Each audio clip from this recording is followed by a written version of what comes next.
From a health standpoint, a lot of people have been kind of wondering, how are you feeling? Just how are you, especially after that game, the SEC championship game? Yeah, I'm great. I'm excited. It's a great opportunity winning the college football playoff. Like at this point in the season, like I don't know a team who is like healthy at all. So fire me up. I'm ready to go. All the way in the back, Trevor. Ty, you've obviously played in a lot of high pressure games, but it just keeps moving up and up and up. Curious what you do maybe leading up to a game to step away from football. What do you do to kind of calm down, relax, to take some of the pressure off of you in the lead up to one like this? Yeah. So in high school, right? Like I kind of just did my own thing. It's kind of changed now. In college, I listen to country music every time before a game. So whether it's Morgan Wallen, Riley Green, Luke Combs, gets me in a mode, right? Feel back at home. But a game like this, right? Whether it's like at pregame meal or in the hotel room, I'll watch Seinfeld. Just kind of gets me in a little in a happy mood. Just sitcom, right? Like stupid funny. So Let's start. Let's go to Nick, front row right. Yeah, looking back at the Georgia game, or I should say the SEC championship game, and watching that film, what stands out about what you want to work on, what you want the offense to work on? Certainly right. Like not our best performance. I think it goes back to just one communication in general, right? Just one word calls in the huddle or on the line of scrimmage. Two, the little details, whether it's in the routes, our footwork, my footwork, and honestly, right, just like doing our job. It goes back to almost every game that has come down to games like that. Just doing our job, right? Like it's nothing that they did that we didn't know that was coming, right? But it's all about what we did. And I've said that since day one of just controlling what we can control, and we can control how we play, our attitude, and what we do, right? So that's basically what it is in this game as well, right? Like we've already played them once, but that doesn't mean anything. So I just got to control what we can control and go play.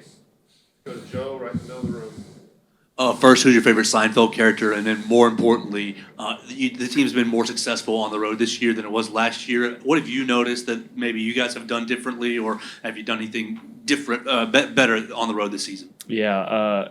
So Kramer's my favorite Seinfeld character, right? But the little beef of Newman and Jerry that gets me fired up. So anytime I get an episode like that, I know it's going to be a good day. But yeah, right. We kind of knew this season coming in, right, that on the road last year, like it wasn't what we wanted.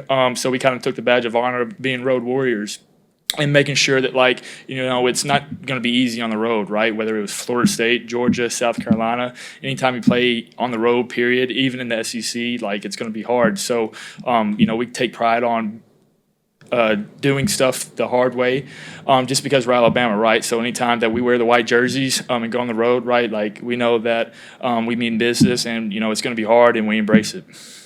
Go to Michael, back row on the right. Josh Cuevas, how important is he to the passing game?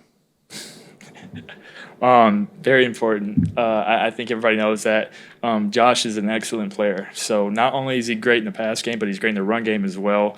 Being able to just see him on the field and have him have his presence is just remarkable. Especially having in the huddle, right? Just a different type of vibe when he's in there. So I'm very excited about that. Go to the front row on the left. Colin. Hey Ty, you've prepared for playoff games now with Coach Saban and now with Coach DeBoer.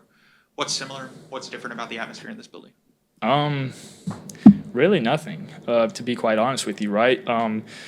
Because one, right, like we're Alabama, we expect to be in the playoffs, and this isn't uncommon to us being in a primetime game like this in a big time environment, and then two, right, like you just prepare like it's another game, you know what I mean? Like you don't do anything differently. We know what's at stake for both teams, right? We kind of have taken it as this is it, right? Like this is the last dance. The 2025 team, like how are we going to be remembered? Like this is a new season. Like it's 0-0. Everybody's 0-0 right now. You win, you advance. So those I think are very similar from Coach Saban and Coach DeBoer's point of view and perspective. Just because like we expect to be here, and we know what's at stake, and we're built for it.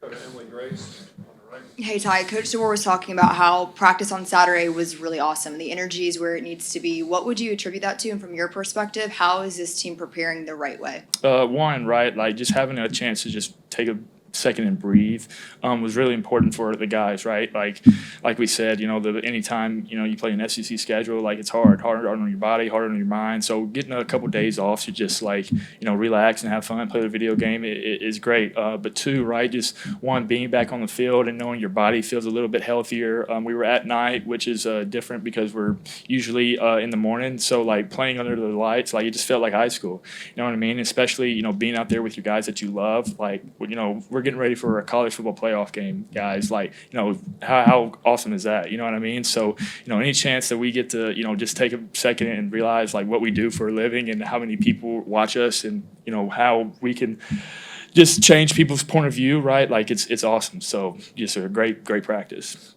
Go right across the aisle. Katie. You talked earlier about wanting to improve communication from the SEC championship.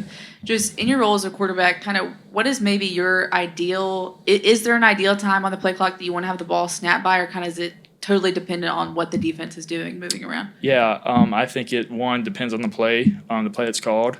And then two, depends on what the defense does. And then three, right, like situational awareness. Just because we have a lot of shifts and motions, a lot of stuff that we're changing the picture.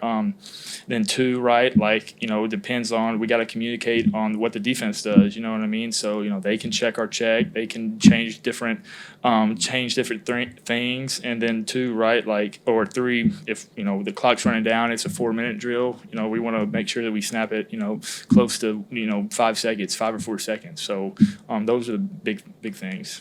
All right, final question will be from Jonathan, standing up on the back right. You described that trip to Oklahoma last year as a spooky feeling. Where do you think the team stands on going back there, especially after they came here and won last month? Yeah, like I said, what a great opportunity. It's a new season, right? 0-0, 0-0. Nobody's won, nobody's lost. If you win, you advance. We know what happened last year. We know what happened this year.